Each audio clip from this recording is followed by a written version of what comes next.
வகுப்பு படிக்கிறேன். அன்புடையோர் அனைவரையும் வணங்கி மகிழ்கின்றேன். ஐயா, இன்னைக்கு வழிகாட்டாதான் மனுஷனோட வாழ்க்கை நல்லா இருக்கும்.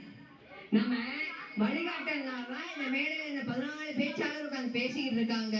வழிகாட்டனால இந்த இளைஞர்கள் ஒயின்சா வாசல்ல நிக்கிறாங்க. இன்னைக்கு வாழ்வுயிரும் உயிரும் இருக்க உலகளாவிய மனிதர்கள் ஒருத்தருக்குமே ஒரு வழிகாட்டி இருக்காங்க. APJ அப்துல் கலாமுக்கு சிவசுப்பிரமணியர் ஐயர் கிடைச்சதுனாலதான் இன்னைக்கு வான்களம் முழுந்து பூலோகம் வரையும் பேசிக்கொண்டிருக்க அப்துல் கலாமை பத்தி.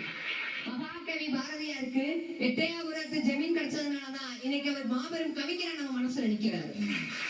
அவங்க 2 பேரும் அந்த வழிகாட்டியில என்னங்க பண்ணுவாங்க?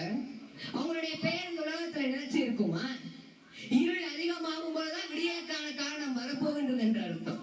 அதே போலதான் ஒரு மனிதனுடைய வாழ்வில் இருள் வரப்போகின்ற என்ற பொழுது யாரோ ஒருவர் எங்கிருந்தோ வந்து போ, இதுதான் விடியலுக்கான வழி, இந்த பக்கம் பார்த்து போன்னு சொல்றப்ப அந்த வழிகாட்டி வந்தாதானே விடியல் வரும்.